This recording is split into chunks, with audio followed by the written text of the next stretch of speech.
Assalamualaikum warahmatullahi wabarakatuh. Saya Dara Safira Gasani, mahasiswa dari Universitas Muhammadiyah Profesor Dr. Hamka, Fakultas Keguruan dan Ilmu Pendidikan, jurusan PGSD. Video ini dibuat untuk memenuhi syarat tugas PLP 1 atau pengenalan lapangan persekolahan.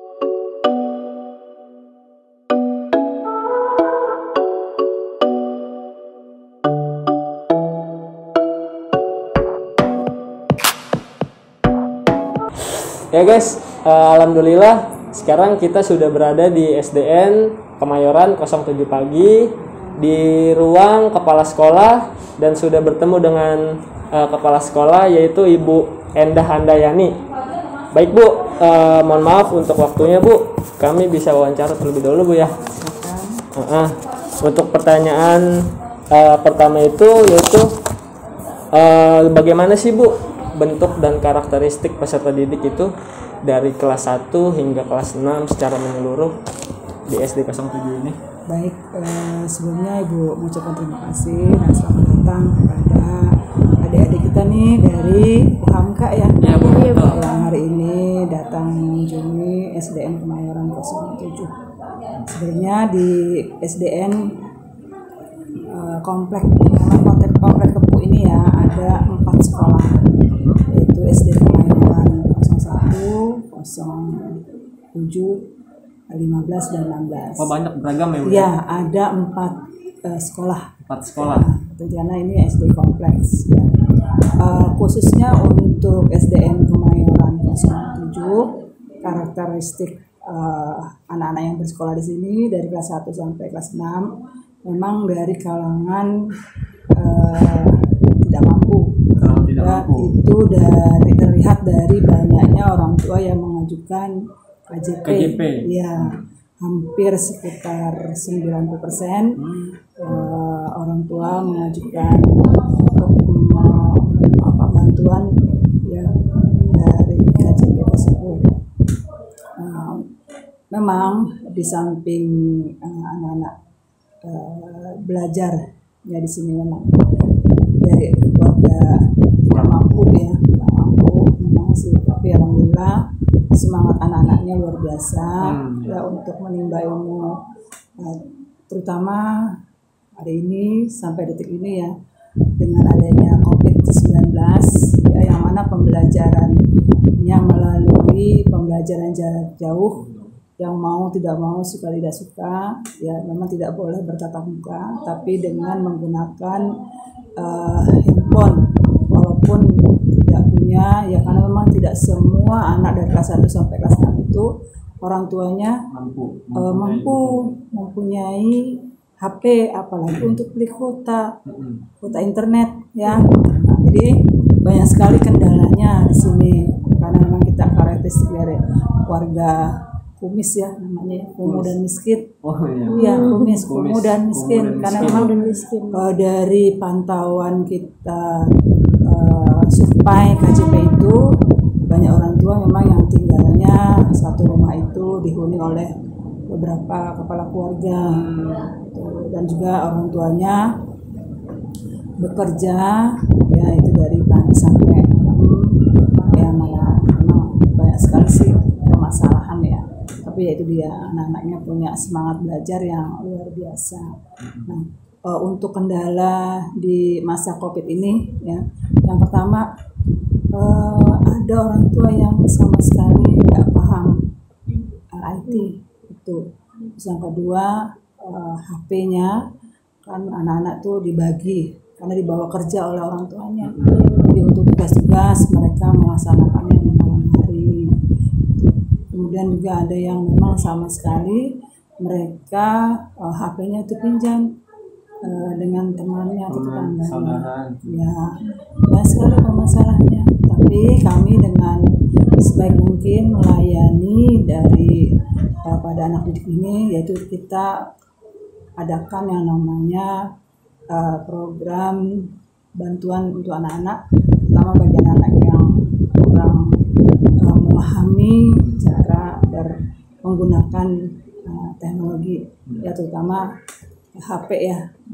Itu karena memang untuk pembelajarannya kita menggunakan Google ya, Google Classroom yang memang sama sekali orang tua nggak paham. Yang terpenting anak-anak walaupun belajar di rumah, ya mereka belajar seperti di sekolah. Dan sampai mereka tidak melakukan aktivitas apa-apa. Begitu. Ya memang walaupun tugasnya hanya 1 atau 1,5 jam, yang terpenting mereka mendapatkan materi pembelajaran seperti layaknya mereka sekolah di sekolah yang tatap muka. Memang banyak sekali ya kendala-kendala. Tapi inilah terobosan-terobosan dengan adanya BJJ itu menjadikan guru lebih kreatif ya, dengan mengirimkan video-video pelajaran yang mereka buat sendiri atau merangkum materi-materi yang supaya anak lebih mudah mengerjakan tugas-tugasnya. Pokoknya luar biasa deh di tahun ini ya. Pertama tahun 2021.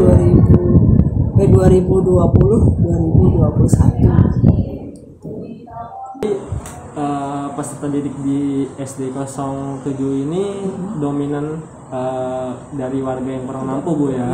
Tapi tidak mengurangi rasa semangat dalam belajarnya ya Bu ya. Tetap semangat belajarnya, mereka melakukan kegiatan-kegiatan yang diberikan oleh guru. Walaupun tidak bisa, mereka tetap datang sini, kita layani. Tetap ya Bu, dalam hal ini guru juga harus terus memberi semangat, terus memberi arahan, penjelasan. Baik Bu, selanjutnya pertanyaan kedua. Gini Bu, di sini kan pasti di setiap sekolah atau di setiap instansi itu ada beberapa struktur organisasi Bu ya. Bisa di sedikit penjelasan Bu dari kepala sekolah turun ke wakil gitu Bu. Kebetulan karena di sekolah Kemayoran Maktuk itu hanya ada 7 rombongan belajar ya, rombel ya. Maka kami tidak ada wakil. Oh gitu. Ya kalau lebih dari 10 rombel, maka akan ada 1 wakil kepala sekolah. Karena kami tidak ada, karena hanya 7 rombel, maka hanya ada 1 kepala sekolah. Ya tidak ada wakilnya. Ya, untuk tugas-tugas ya. Kami itu dibagi di sini karena belum ya struktur organisasi sekolahnya ya. Jadi kami dibantu oleh komite sekolah ya. Komite sekolah yang memang alhamdulillah sudah terbentuk kemarin ya, di bulan sebelum Covid ya. Itu sudah terbentuk, alhamdulillah ada ketua, sekretaris dan bendahara. Dan setiap kelas itu memiliki perwakilan kelas ya, yang terdiri dari ketua, sekretaris dan bendahara juga. Ya, bendahara ini berarti bukan kami meminta sumbangan, tidak ya. Bendahara ini tentunya operasional gitu Bu ya. Oke baik Ibu, jadi pertanyaan yang selanjutnya saya ingin bertanya tentang peraturan dan tertib di sekolah ini apa saja ya Bu? Memang setiap institusi ya pasti memiliki peraturan ya, baik itu peraturan yang mengikat maupun peraturan yang tidak mengikat. Maksudnya kalau yang mengikat tertuang di dalam tertib ya, yang sudah tertulis dan diketahui oleh semua, baik oleh guru maupun anak-anak. Ada juga peraturan yang tidak tertulis ya, yang mana harus dipatuhi oleh setiap peserta didik ya, dan keluarga besar di SD Kemayoran ini.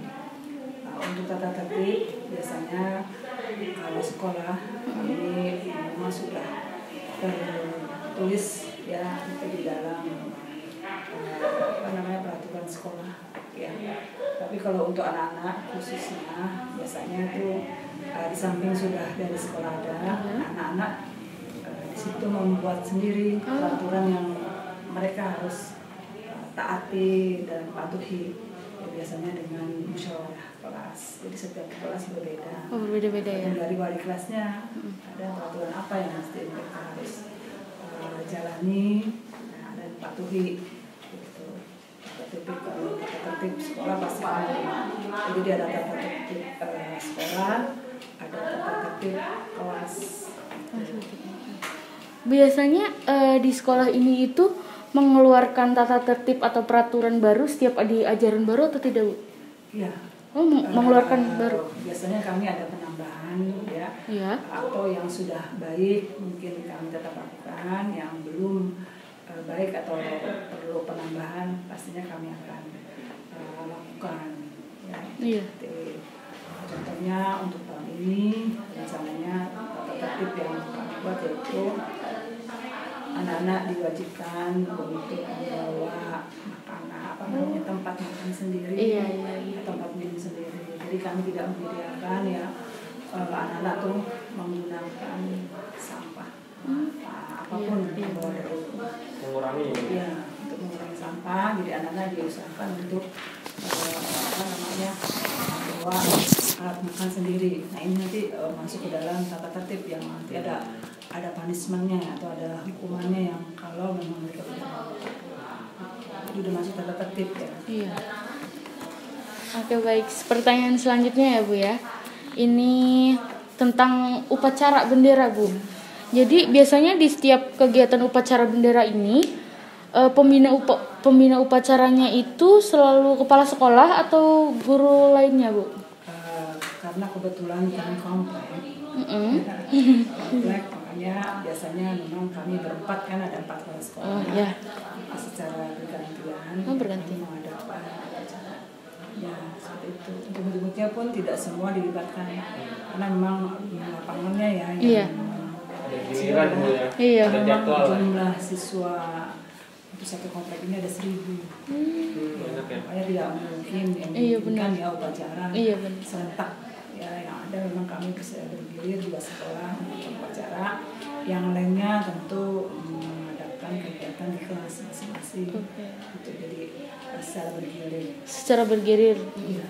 Jadi untuk memberikan amanat ya dalam upacara itu ya kami kepala sekolah. Iya. Apakah di sekolah ini sering mengadakan rapat? Jika sering mengadakan rapat, bagaimana waktunya ya? Memang yang namanya suatu kegiatan pasti kan butuh info-info ya, baik itu info kedinasan maupun info yang tentunya setelah kita lihat, kita jalani tentu ada evaluasi. Nah dengan adanya info-info dinas dan evaluasi dari kegiatan pembelajaran tentu perlu adanya rapat. Biasanya untuk SDN Kemayoran kami mengadakan selalu ya rapat koordinasi. Di sekolah ini adalah 1 bulan sekali kami lakukan. Rutin tuh Bu ya? Iya. Rutin ya? Rutin. Awalnya memang sebelum waktu awal ada COVID kami melakukan Zoom meeting. Ya, tapi karena sekarang sudah menuju normal ya, new normal, kami lakukan tentunya dengan jaga jarak. Kita melakukan rapat secara berkala ya setiap bulan sekali. Nah untuk kegiatan yang kadang-kadang memang info dari dinas itu istilahnya sering mendadak ya. Makanya untuk kegiatan itu rapat kami lakukan biasanya secara mendadak ya. Memang kami perlu lakukan kalau memang timingnya itu harus segera dilakukan. Jadi mungkin rapat kami lakukan dengan waktu yang tanpa direncanakan ya, karena memang harus segera dilaksanakan. Mendesak. Ya, karena kalau memang mendesak kami akan segera rapat. Tapi setiap bulan kami selalu rutin mengadakan kegiatan rapat ya, tentunya untuk info-info dinas ataupun untuk evaluasi dari kegiatan belajar yang sudah dilaksanakan oleh Bapak dan Ibu. Dan tentang misalnya kendala apa yang dialami, kemudian kegiatan apa yang harus mesti dilakukan, ya solusi-solusi yang harus tentunya diambil ya untuk kegiatan dan kebaikan dari pendidikan. Itu kan rapat yang rutin itu untuk mengulas evaluasi aja Bu ya? Iya, apakah ada rancangan program ini ke depan sekolah kita mau mengadakan apa ya, gitu? Biasanya untuk kegiatan itu kami lakukan di saat setiap 1 semester sekali. Oh ya, ya. Itu jadi rencana ke depan itu kami lakukan di dalam namanya kegiatan raker. rapat kerja. Ya, selama 2 hari kami lakukan. Kemarin alhamdulillah sudah ya, kami sudah buat kurikulum, merevisi namanya kurikulum ya. Kurikulum kami revisi, di situ di kurikulum apa saja yang dijabarkan, tujuan-tujuan dari sekolah ini yang tentunya harus dicapai ya. Di situ juga di dalamnya ada visi kami, misi dari sekolah, dan juga tujuan yang dicapai dari sekolah ini. Itu kami lakukan di awal tahun pembelajaran, ya tahun ajaran baru ya kemarin. Alhamdulillah sudah terrealisasi, sudah terbentuk ya kemarin. Oke, selanjutnya pertanyaannya Bu, sebelum memulai pelajaran kan biasanya ada briefing ya? Ya. Nah itu tuh apa aja sih yang dibahas dalam briefing itu? Ya, biasanya sebelum kita melaksanakan pembelajaran ya, paling kita pertama meminta pada teman-teman satu untuk selalu membuat perencanaan ya di dalam pembelajaran. Yang kedua, melaksanakan kebaikan-kebaikan serta pembiasaan-pembiasaan yang dilakukan oleh anak-anak ya seperti 5S, sapa salam, sopan santun ya. 5S ingat ya. Senyum dulu ya. Senyum, sapa, salam, sopan, santun. Dibiasakan ya supaya anak-anak juga punya rasa empati, rasa saling menghargai. Itu biasanya kami lakukan sih. Dan juga untuk awal mengajar biasanya teman-teman tuh diminta untuk melakukan evaluasi yang nantinya bisa dilakukan ya, kita sharing bareng-bareng bagaimana solusi pelajaran. Di dalam briefing itu ada kayak macam kegiatan ice breaking nggak sih Bu? Untuk menyemangati setiap guru atau staff-staff gitu. Biasanya kan kalau di setahu saya di perkantoran atau instansi itu ada ice breaking ya Bu ya. Kalau di sekolah kami tidak, nggak ada ya. Nggak ada ya Bu ya? Kalau guru nggak ada. Menyampaikan aja kepada teman-teman, yuk semangat.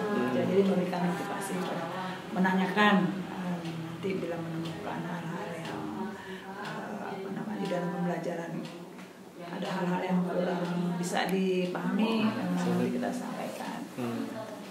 Disampaikan. Pertanyaan selanjutnya, gimana sih pelaksanaan kegiatan intrakurikuler, kokurikuler dan ekstrakurikuler di sekolah ini? Kalau intrakurikuler tentunya kita berpatokan pada kurikulum yang sudah dibuat ya, dan struktur dari jam belajar yang memang sudah tersedia di kurikulum ya, seperti jam-jamnya ya untuk kelas 1, 2, 3, 4, 5, dan 6 masing-masing memiliki jam belajar yang berbeda ya sesuai dengan tingkatan usia. Alhamdulillah tentunya untuk guru-guru sebelum belajar mengarah pembelajaran ya membuat suatu perencanaan ya dengan yang namanya RPP ya, rencana pembelajaran, pelaksanaan pembelajaran. Karena memang di RPP itu ada kegiatan yang awal, kegiatan inti, dan juga akhir. Karena memang harus selesai dalam 1 hari ya, sesuai dengan tema yang ada di tersebut ya, sesuai dengan tema pada hari itu pembelajarannya apa. Jadi untuk intra ya insya Allah alhamdulillah ya dilaksanakan, tentunya berpatokan kepada kurikulum ya, berpatokan pada silabus yang sudah ada yang dijabarkan di dalam RPP. Itu kalau kegiatan intranya ya sudah tertata. Kalau untuk kokurikuler memang bagi anak-anak yang kurang dalam pembelajarannya biasanya kami mengadakan remedial ya, remedialnya biasanya waktunya bisa setelah anak-anak belajar ya, atau dengan durasi waktu sekitar setengah jam ya, sampai anak itu benar-benar menguasai materi ya yang belum mereka pahami. atau bisa juga di luar jam seperti mengadakan kelompok belajar ya di hari-hari tertentu. Misalnya kalau memang tidak tiap hari, biasanya ada jadwal tersendiri. Jadi masing-masing guru itu berbeda-beda ya, tergantung dari tingkat kesulitan yang dihadapi oleh anak-anak. Ya misalnya mata pelajaran bahasa atau PKN atau matematika, tergantung dari yang belum dikuasai oleh anak-anak. Biasanya anak-anak mendapatkan itu penambahan materi pelajaran di luar jam belajar. Kalau ekstrakurikuler kami memang di sekolah ada beberapa ya yang paling penting ya, dan utama adalah ekstrakurikuler pramuka. Ekstrakurikuler pramuka itu wajib bagi semua sekolah itu wajib melaksanakan pramuka ya, ekstrakurikuler pramuka. Memang banyak sekali manfaat yang didalami atau yang terkandung dalam pembelajaran ekstrakurikuler pramuka. Dan untuk yang lain kami ada marching band. Marching band yang dilaksanakan memang biasanya hari Rabu pelaksananya setelah jam belajar. Dan juga ada marawis ya, marawis setiap hari Jumat ya, bagi anak-anak yang memang nggak semua anak ya ikut kegiatan marawis. Jadi anak-anak yang memang mempunyai hobi bernyanyi yang juga ya itu. Kemudian juga ada eskul futsal dan anak putra ya, dilaksanakan setiap Sabtu. Kemudian untuk tahun ini eskulnya kami tambah, yaitu dengan eskul membatik. Insya Allah nanti ada eskul membatik, kemudian tambah lagi satu eskul menganyam. Ya, jadi menganyam untuk barang-barang daur ulang ya, seperti dari tas koran, dari bungkus kopi. Jadi itu penambahannya untuk tahun ini insya Allah. Nah, dalam kegiatan ekstrakurikuler ini biasanya sering ngadain lomba gitu nggak sih? Iya, karena memang untuk tingkat SD ya di DKI ada itu masing-masing ya untuk eskul yang seperti tari. Oh ya, satu lagi tadi lupa. Eskul tari ya, ada eskul tari kami ya. Karena memang kita ada lomba ya di khusus di DKI itu ada namanya lomba FL 2SN. Ada festival seni siswa nasional. Itu dia. Jadi dengan adanya eskul ini tentu menjaring anak-anak yang memang mempunyai bakat minat ya untuk mengikuti kegiatan ini. Nah, pertanyaan selanjutnya. Terakhir nih Bu. Terakhir Bu. Apakah di sekolah ini suka melakukan kegiatan gotong royong atau kegiatan positif yang lainnya, Bu? Iya, pasti dong. Selalu ada ya, apalagi di komplek. Ya, memang untuk kegiatan gotong royong kami dengan pertama Bapak dan Ibu guru sini melakukan kegiatan tentunya bersih-bersih ya, jumsi ya, Jumat bersih ya. Selain jumsi juga ada jumantik ya, kayak nyamuk gitu ya sih, bintik air. Tuh kami lakukan karena memang kegiatan ini rutin ya dilakukan untuk menjaga tentunya kebersihan, kesehatan.